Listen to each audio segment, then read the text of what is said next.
Ya. Thank you, saya nungguin dari tadi ada yang teriak-teriak atau enggak. Soalnya hari ini kita kedatangan pastors yang mungkin sebenarnya udah pada tahu sih, udah pada kenal. Dan salah satu milestone juga buat gue secara pribadi karena dulu kenalnya waktu masih muda. Sekarang juga masih muda sih by the way. Dan dulu kok Kenny adalah salah satu inspirasi yang besar zaman-zaman ya. Melihat apa yang dilakukan dan dikerjakan. So mungkin mulai teman-teman semuanya ada di sini kasih sambutan untuk Pastor Kenny Go. Right? Ya, welcome Koken. Thank you, Gak mau Larry. dipanggil pastor. Iya, gak usah panggil pastor, kak, whatever is good. Iya. Pakai nama juga gak apa-apa. Alright, welcome. Thank you banget udah mau mampir ke kantornya Revival. Thank you for having me here. Thank you.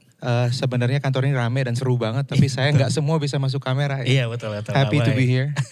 So iya, hari ini kita bahkan banyak ngobrolin berbagai macam hal ya, khususnya dari tentang gereja, pelayanan, youth ministry, online service dan lain sebagainya. So teman-teman jangan lupa untuk stay tune, nonton sampai selesai. Dan kalau teman-teman belum download aplikasi Revival, jangan lupa untuk download aplikasi Revival yang tersedia di App Store maupun di iOS Store. So again, Koken, thank you so much for coming. Dan mungkin kita boleh kenalan dikit Koken, karena boleh. Aku rasa kayaknya banyak juga dari teman-teman yang pengen lebih tahu gitu ya Koken seperti apa dan kesibukannya sehari-hari seperti apa gitu. Boleh, I'm an open book. Jadi apa yang Larry tanya saya jawab, that's the deal ya tadi ya.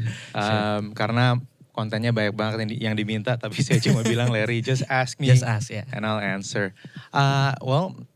Salam kenal, nama saya Kenny Go. Saya saat ini dipercayakan sebagai Next Gen Pastor di Jakarta Praise Community Church. Right.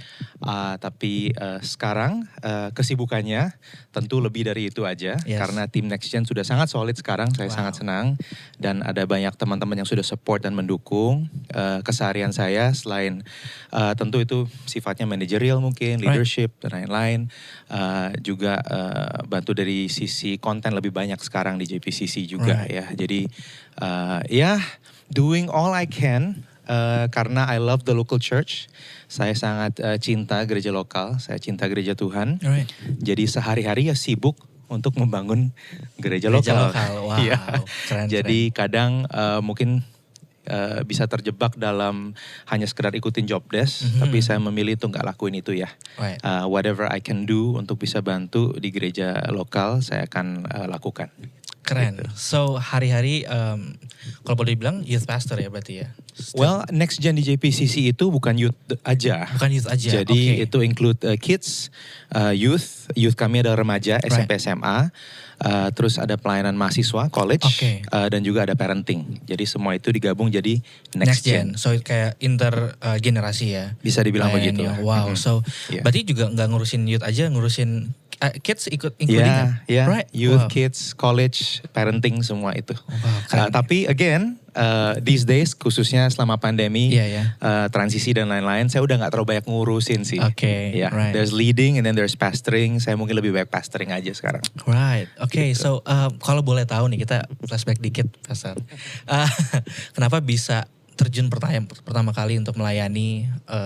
Jadi pastor misalnya, kok bisa ceritanya sampai ke situ? Kalau kita boleh tahu. Cerita panjang ya, biografi gitu. Tapi, well, the thing is, saya kenal Tuhan waktu usia berapa tuh? 12 tahun ya kali ya? 5 atau 6 SD kalau nggak salah. Ya, jadi saya dibawa ibu saya ke gereja. Saya kenal Tuhan melalui komunitas juga di gereja kecil. Dan sejak itu saya suka aja ada di gereja. I'm a church kid. I'm a church kid dari kecil. Jadi orang tua saya bukan hamba Tuhan, tapi I'm a church kid dari kecil. Saya dididik, dibesarkan di dalam komunitas gereja, dan I've been stuck in a local church ever since. Saya sekolah, kuliah, setelah itu bekerja. Saya juga sempat, of course, saya nggak sekolah Alkitab by the way. Ya, saya kerja di luar, tapi saya selalu meluangkan waktu untuk melayani di gereja lokal. Dan entah whatever happens, saya kerja di luar pun, tapi selalu lebih sibuknya di gereja lokal. Ya, sampai satu titik di mana Tuhan panggil saya untuk, lebih Tuhan melalui gembala saya dan para pemimpin saya kasih saya kesempatan untuk full time ministry. Dan saya sekarang berjemaat tentu bergereja dan melayani di JPCC sudah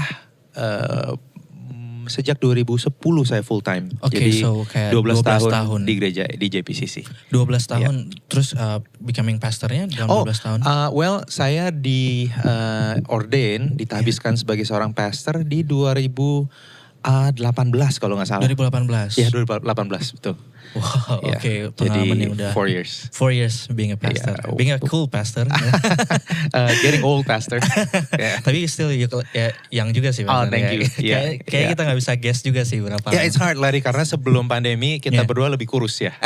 Iya, benar. Still remember. And now kita berdua mengembang. Betul. Sorry, I don't mean to expose you, tapi emang ya.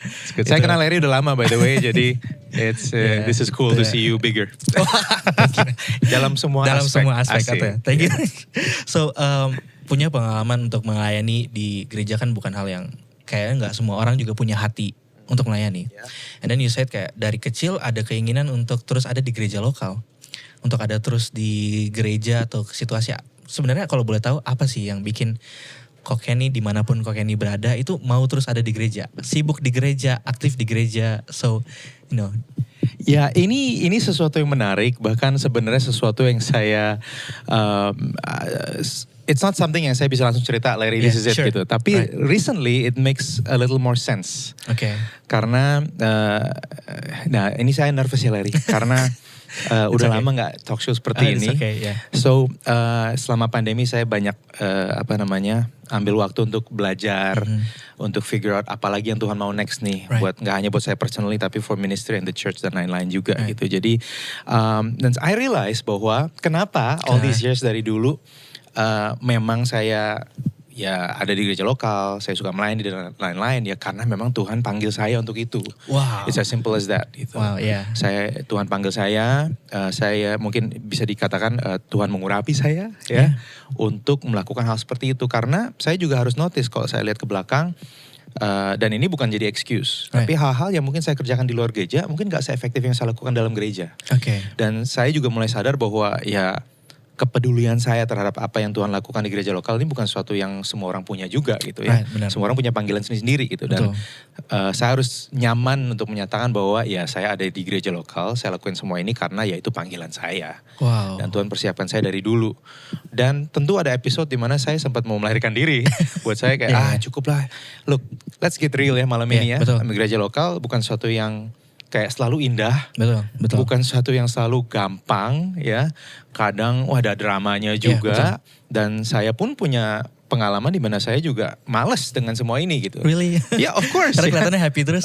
No, there are times di mana buat saya, enough is enough. Ya, saya nggak mau lagi gitu. Tapi for some reason ya Tuhan taruh kepedulian dan care yang saya nggak bisa deny gitu. Wow. That this is where I'm supposed to be dan justru untuk inilah Tuhan panggil saya gitu. So I stick around bukan karena it's a great idea atau bukan karena itu gampang dan bahkan bukan karena itu sesuatu yang saya suka banget gitu ya. Tapi it just fits gitu. Buat saya rasa Tuhan panggil saya untuk bisa contribute dalam konteks ini gitu. So that's why. Panggilan yang akhirnya walaupun pada saat itu mungkin menjalaninya ada di gereja atau ada di situasi yang gak enak. Walaupun gak sadar juga sih mungkin ya Pastor ya. Ini adalah panggilan gitu. Langsung automatically, karena ini panggilan jadi mau stay di sini. Tapi throughout the years, ngelewatin semua drama, semua keadaan. Seperti yang tadi ya, gereja juga tidak sempurna. So dalam keadaan-keadaan seperti itu bisa bertahan melaluinya dan you excel. Itu kayaknya memang bukti bahwa memang Tuhan mengurapi dan memanggil. Yeah, and I learned through the years karena again bisa dibilang saya harus juga terima bahwa saya udah cukup lama kayaknya di gereja lokal gitu ya. Gak selama senior saya tapi saya cukup lama. Dan I realize bahwa untuk saya bisa stay di sini, saya harus stop lihat ke manusia. Saya harus lihat ke Tuhan. Saya harus ingat Tuhan dipanggil saya. Saya di sini bukan karena people choose me, but because God wants me here. Gitu. So that's why I stay dan berdarah-darah berjuang aja terus. So bisa bertahan melewati semua keadaan yang gak mengenakan, semua drama lika-liku. Itu karena sadar bahwa ini panggilan dari Tuhan. Yeah. Walaupun pada saat itu juga belum menyadari gitu ya Pastor ya. Ya, ada zaman-zaman dulu kayak what's going on ya. Iya kan? Tapi again semakin kesini semakin terbentuk perspektif dan pemikiran, semakin saya tahu bahwa ya selama ini memang tangan Tuhan yang guide gitu. Wow. Ya. Oh, great comfort juga sih buat teman-teman semua yang apalagi yang church leaders yang hari-hari ini memimpin gereja, melayani dan doing voluntary works gitu ya. Dalam apapun yang teman-teman lakukan seharusnya sadar bahwa itu panggilan. Ya, don't give up. Don't give up dalam keadaan apapun, situasi gereja apalagi hari-hari ini situasi nggak menentu, terus kapan harus masuk, kapan harus keluar.